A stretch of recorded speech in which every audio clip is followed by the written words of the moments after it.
alright ကျွန်တော်တို့ခဏကrecord လုပ်တာဆိုရင်ကျွန်တော်ဒီနားလေးရောက်သွားပြီပေါ့နော်ဒီနားလေးမှာပထမဆုံးကျွန်တော် roadmap question နဲ့ဒုတိယပိုင်းကကျတော့ဒီ SMC နဲ့ဒီ C3 SMC entry တွေ liquidity တွေ session တွေမှာဒီ C3 expansion ဒီမှာကျွန်တော်နည်းနည်းလေး choppy ဖြစ်သွားတယ် Asia မှာ move ပြီးတော့Friday မှာနည်းနည်း choppy ဖြစ်တယ်ပြီးဒီမှာကကျတော့ကျွန်တော်တို့C breakout ပြီးတော့ expansion retracement ပေါ့နော် expansion retracement model ဒီမှာဘယ်လိုသိလိုက်လဲဆိုတော့ဒီကျွန်တော်တို့candle 3 candle 4ဟောနော် C2 C3 C4 C5 မှာကကျတော့ new phases of price ကျွန်တော်တို့ expansion retracement ပြန်လာတယ်ဗျာကျွန်တော်တို့ဒီအချိန်မှာ bias ကို bullish trend ဆိုပေမဲ့အတက်ပြီးရင်လည်းပြန်ဆင်းလာတယ်ကျွန်တော် 50% equilibrium မှာ price ကကျွန်တော်တို့respect မပေးပါဘူးเนาะဒီ 50% equilibrium ရဲ့ 50% equilibrium ဒီ Asia မှာဖောက်ဆင်းလာတယ်ဘယ်လိုသိလဲဆိုတော့ဒီမှာ H4 closure ဖြစ်တယ်ကျွန်တော် H1 closure ဖြစ်တယ်ကျွန်တော်အဲ့အတွက်ကျွန်တော်တို့ SMC အနားမှာကျွန်တော်တို့သတိမထားမိလိုက်တာကကျွန်တော်အဲ့လေးနည်းနည်းထည့်သွင်းစဉ်းစားဖို့လိုအပ်ပါဆိုတော့ကျွန်တော်က rule လေးထပ်ဖြည့်လိုက်မယ် C3 C2 C3 C4 for best day to after that so we're gonna face after that we might get new BOP phases of price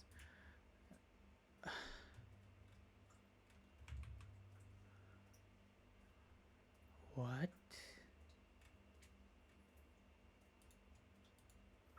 I get new phases of price save as and then entry ရောstory line ကိုဖတ်တာတော့ဟိုမှာဖတ်လို့ရတယ်ဒီ MSN နဲ့ကျွန်တော် roadmap ချတာပေါ့နော် MSN မှာမဟုတ် roadmap ချတာတယ်ဒါပေမဲ့ဒီမှာက MSN roadmap ချပြီးတော့ကျွန်တော် entry မှာပေါ့နော် entry ကလည်း roadmap နားလေုံနဲ့ရေးမရှိ entry ကလည်းတကယ်အရေးကြီးတဲ့ကဏ္ဍဖြစ်တဲ့အတွက်ကျွန်တော်တို့entry ကိုကျွန်တော် teacher လေး focus တာပြီးလုပ်နေရပါတော့ alright it's gonna take just 20 minutes bro just 20 minutes ကျွန်တော်20 minutes အပိုင်းလေးဖြတ်ပြီးတော့ကျွန်တော်တင်ပါမယ် alright ဆိုတော့ကျွန်တော်ဒီနေ့မှာ Monday ပေါ့နော် Monday မှာသူက reversal ကြီးနဲ့ဆင်ချလာတဲ့ new phases of price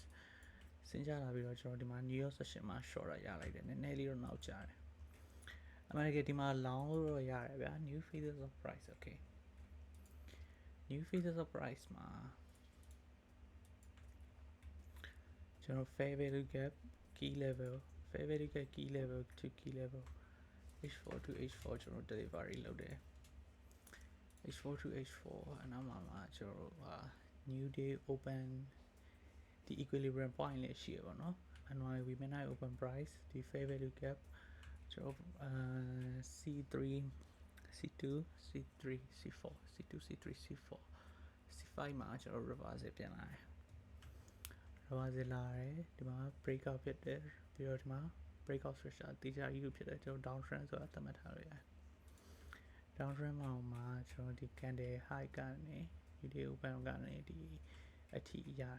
တယ်ရပြီးချင်းမှာပဲရပြီးချင်း Asian မှာပဲ previous daily low ကိုအရင်စားတယ် Asia မှာဒီ liquidity အကုန်လုံး white တယ်ပြီးတော့ပေါ်ဘက်ကိုစ break ပြီးတော့ဆင်းနေတယ်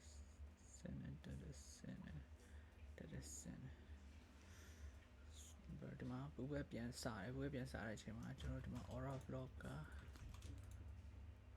aura block သေးလေးတော့ရှိတယ်ဒီကောင်လေးတော့ရှိအဲ့ဒါကိုခဏတာရေတူ reaction ပေးပြီးတော့ဒီမှာရေတူ reaction ပေးပြီးတော့ဒီကောင်ကိုထပ်ဆွေးပြီးတော့ပေါ်ထိရောက်လာ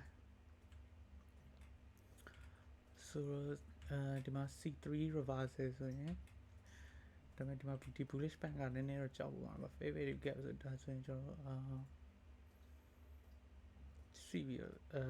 ပုံမှန်အတိုင်း bearish candle formation ဆိုရင်တက်တယ်ဒီလိုသူကအမြဲတမ်းတော့အဲ့လို perfect ဒီတော့ဖြစ်မှာမဟုတ်ဒီလိုမျိုးတက်တယ် for wick create ပြီးတော့ဆင်ဒီမှာလည်းရောက်လို့မဟုတ်ဆင်တက်တယ်ဒီမှာထက်ဆင်ဆိုတော့ကျွန်တော်တို့ဒီမှာ engulfing ဒီမှာ engulfing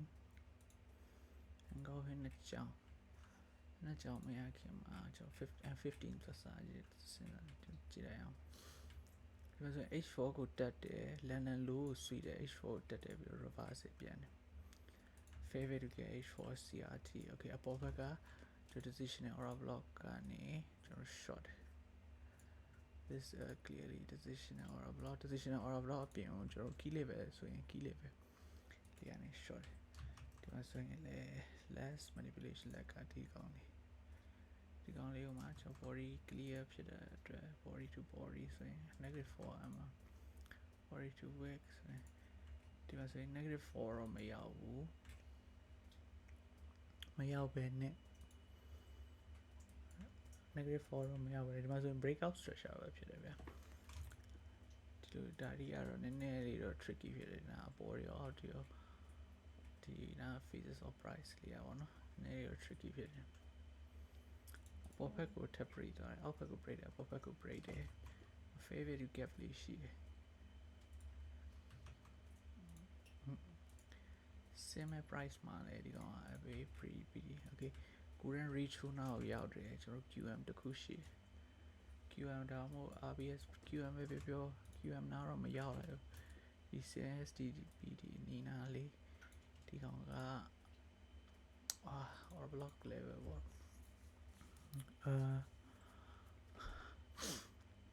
ဒီ QM နာရောက်ရင်တော့ပိုကောင်းတယ်ဗျာ QM နဲ့ APEX ပေါ့ QM နာတော့မရောက်ပဲနဲ့ဒီRBS ကနေ H4 RBS ကနေ F15 breakout ကိုရတယ် F50 breakout မှာ A ပုံစံထပ်ပေါ်လာF15 breakout structure shift ဆိုရင် uptrend တော့ဖြစ်နေပြီမယ်နည်းနည်းတော့ကြောက်ဖို့ကောင်းတယ် SMC only ကိုတော့ကျွန်တော် SMC structure only ကိုတော့ကျွန်တော်မျက်စိမိတ်ပြီးတော့ရုံလို့မရဘူးကျွန်တော် F15 မှာတုံးနေပြီမယ်ဆိုရင်လည်းငါ structure shift သွားတယ်ဒီကောင်ကိုကျွန်တော်တို့ဒီကောင်ကိုကျွန်တော်တို့ပါတယ်ဒီကောင်ကိုကျွန်တော်တို့projection STDV projection တွေပဲတုံးလိုက်တဲ့အချိန်မှာ H4 မှာကလည်း H4 မှာ C3 C4 right there's C3 C2 C3 C4 new phases of price and I need show okay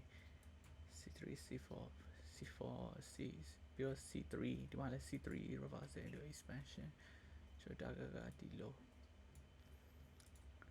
ဆိုတော့ကျွန်တော်ဒီမှာဘယ်လိုဖြစ်သွားလဲဆိုတော့ target ကိုရောက်တာနဲ့ new day လေးရောက်သွားပြီဆိုတော့ target ကိုရောက်တာနဲ့ကျွန်တော်ဘာလို့ဖြစ်သွားလဲ but we what target ကိုရောက်တာနဲ့ကျွန်တော် reverse ပြန်မလား H1 ကိုပြန်ကြည့်ရအောင် H1 မှာလည်းဒီမှာ C3 C4 okay C4 okay နောက်နေ့အတွက်ကျွန်တော်ကြည့်ကြည့်လိုက်အောင်ဘာတွေဆက်ဖြစ်မလဲ continuation closure ကျွန်တော်ဒါဆိုရင်တိကောင်းတယ်နောက်နေ့1800 UD open ဖြစ်တဲ့ချိန်မှာကျွန်တော်ထုံးစံတိုင်းပဲcurrent ratio ထက်ချမှာပေါ့နော် current ratio ထက်ချမှာ inducement point က inducement က less inducement ဆွေးပဲစား inducement ရဟိုအဖြစ်နေသေးတယ်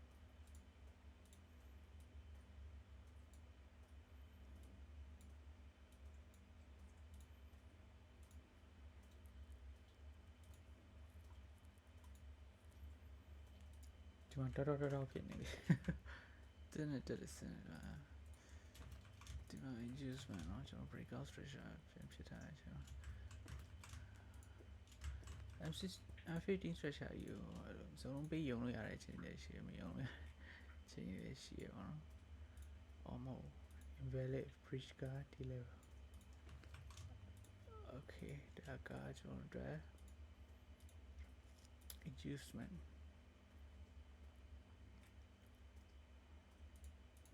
okay ဘယ်မှာလဲရှိပါ7 minutes 7 okay inducement ကဆင်းတယ် inducement က A ကနေ D ကို switch တာဆိုတော့ liquidity ဖြစ်သွား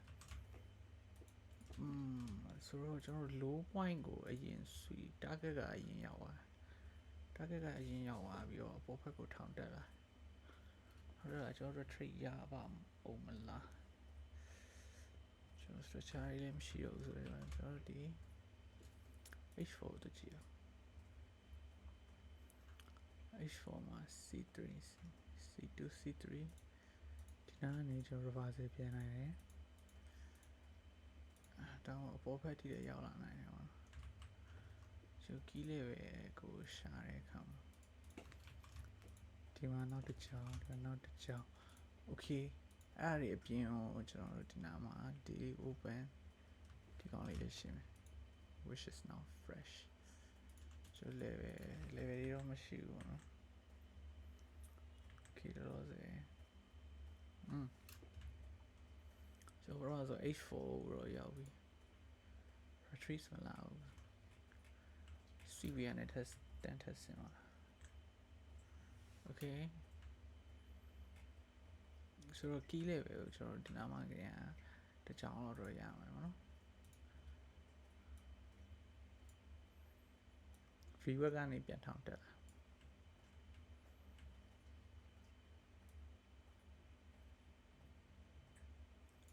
short တော့ NDA တော့များလောက်တယ်ဟိုကနေ Asian ကို suite တယ် key level ကို test တက်တာ liquid confluence နှစ်ခုတော့ရှိပြီဗျာ candle rejection 3ခုဆိုရင်ကျွန်တော်တို့ short ဖို့လုံလောက်တယ် confluence 3ခုဆိုရင် short ဖို့လုံလောက်တယ် price ကဆင်းသွားပြီးတော့ဒီမှာ OCL ကနေပဲကျွန်တော်တို့ပြန်ကန်သွားတယ်ဒီ OCL နောက်တဲ့အောက်မှာတော့ OCL တစ်ကြောင်းရှိသေးတယ်ဒီ OCL လေးတော့ရှိသေးတယ် okay OCL level နှစ်ခုကိုပြန်လာထောက်ပြီးတော့ကန်တက်သွား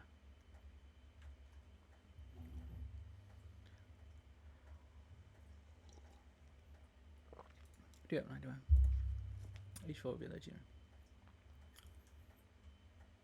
which is totally fresh so ပေါ်ဘက်ကို key level ကိုထိတယ်ထိရဆင်းကြလာတယ်ဒီကောင်ထိတယ်ဒါ continuation closure ဖြစ်တဲ့အတွက်ဒါကinside ပါ CRT เนาะ Story soup လို့ဒါ aura block V OBV ပေါ့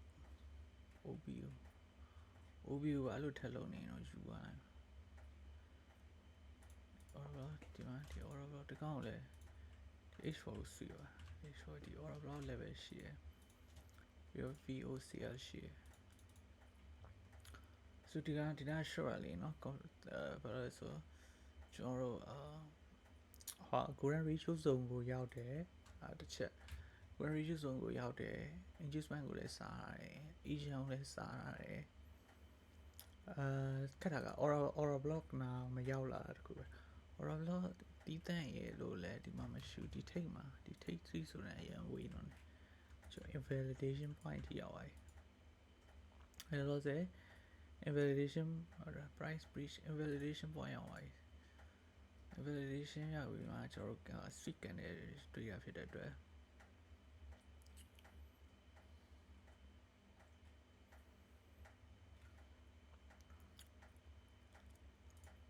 AOCL ကနေ switch ကန်တဲ့တွေ့ရဖြစ်တဲ့အတွက်ကျွန်တော် short လိုက်တယ် H4 to H4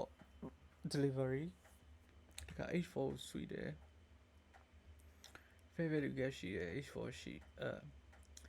fair value gap H4 H1 key level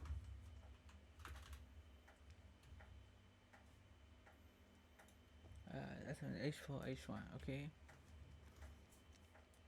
ဆိုတော့ကျွန်တော် inducement invalid breach okay ဆင်းလာတယ်ဒီမှာ OCL နောက်တစ်ခုရှိတယ်ဒီမှာ OCL တစ်ခု oh okay ဒါ aura block ဖြစ်သွားပြီပေါ့နော်ဒီမှာဆင်းလာတယ်ရှင် aura block ကို test တယ်ဒီကောင်လည်း sweet တယ်နော်ဒီကောင် sweet ပြီးတော့ကျွန်တော်ချက်ချင်းပတ်မသွား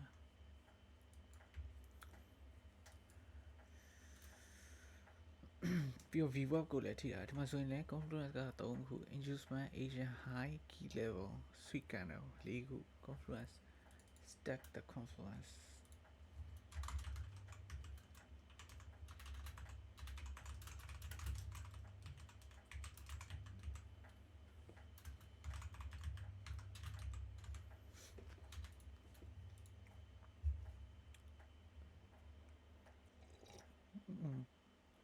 wow this is a fucking nice coffee bro retrieves when you trade no that is thatဒီစင်နေ okay so liquidity ပြန်လာစားပြီ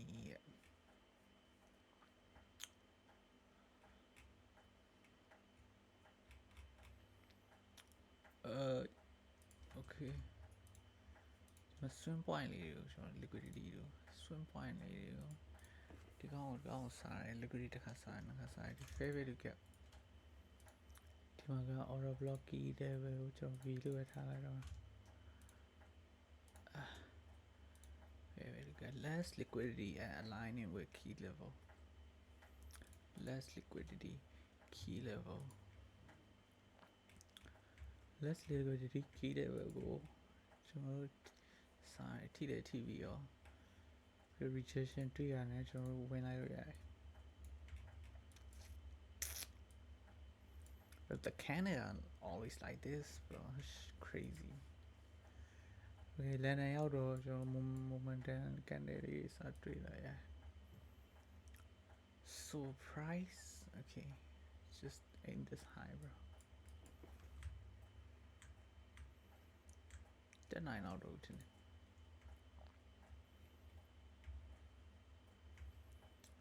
ပြီးတော့liquidity စားတယ်နောက်ထပ် key တော့ okay ဒီကောင်က Asian ကို sweet တာတယ်မဟုတ်ပဲ New York ကိုပါ sweet တာနော် New York ကိုပါသူ sweet တယ်နည်းလေးထက်တက်လိုက်ပါအောင် okay ဆိုတော့ကျွန်တော်တို့ main short view long F5 မှာဆိုရင် F5 မှာလည်း wick နှစ်ချောင်းပဲတွေ့ရတယ်ဟုတ်တော့ပါ okay surprise ကတော်တော်ကြီးတော့ expand ဖြစ်သွားတယ်စီပြီးတော့ဒီကောင်က can equilibrium price wick ရဲ့ 50% တော့ရောက်ပြီဆို key level ရောက်တယ် key level okay အဲ့ရှောင်းမှာစနေတခါ break တယ်နှစ်ခါ break ပြီးသွားတယ်နှစ်ခါပဲ break ပြီးတော့ဒီကောင်ကိုပြန်လာဆောင်ပါ less liquidity ပြန်နေ short ရမယ်နဲ့တွေ့ swim point ကိုဆွေးတယ်ဒီ OCL နားတော့မရောက်လား okay let's watch on that 15 စင်းတော့မှတင်နေ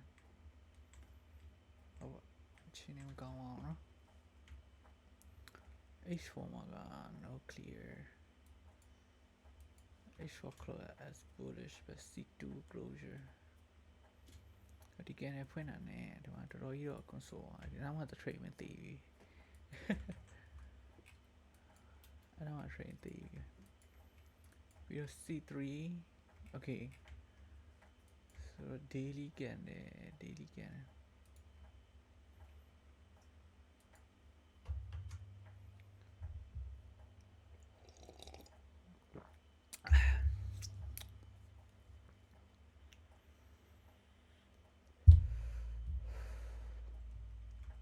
liquidity ရှိဖြစ်လာ liquidity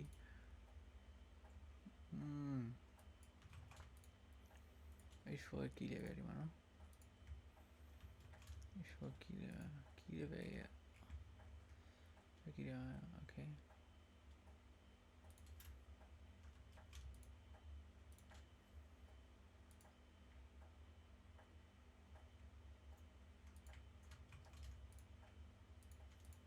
H4 create new resistance and then H4 liquidity sweep ဒီကောင်စားတယ် liquidity ကိုစားပြီးတော့ key level ကနေ H4 key level new resistance daily bias ကလည်း bearish ဆိုတော့ကျွန်တော် short လို့ရ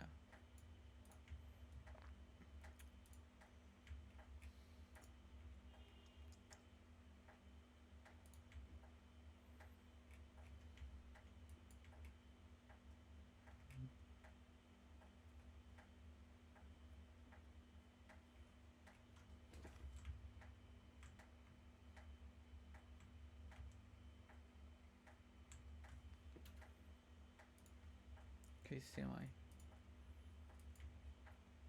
So, or a blow machine liquidity where clustering pin and liquidity liquid. OCR data going pin like I want to show. Pretty neon ya by it.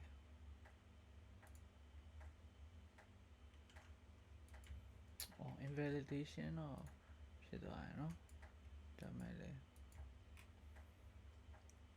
Invalidation point or yaw channel. Invalidation point or yaw channel. We are 15 ကျွန်တော် weekday နဲ့ဖြစ်နေတဲ့အချိန်မှာကျွန်တော် rejection တွေတော့တွေ့ရတဲ့အချိန်မှာကျွန်တော် short လို့ရတယ်ဒါကိုကျွန်တော် D trade ဟိုအနေတိုင်း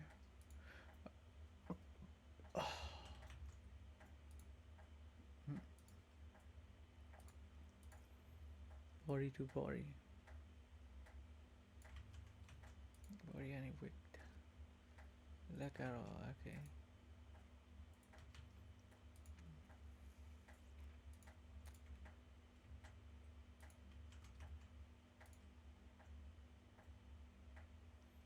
body to wick to body body to wick body to body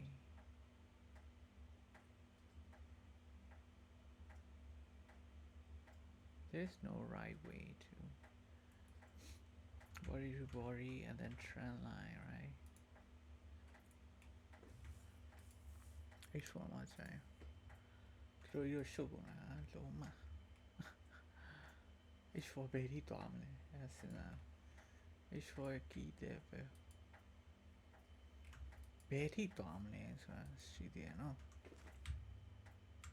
Oh shoot are we around 20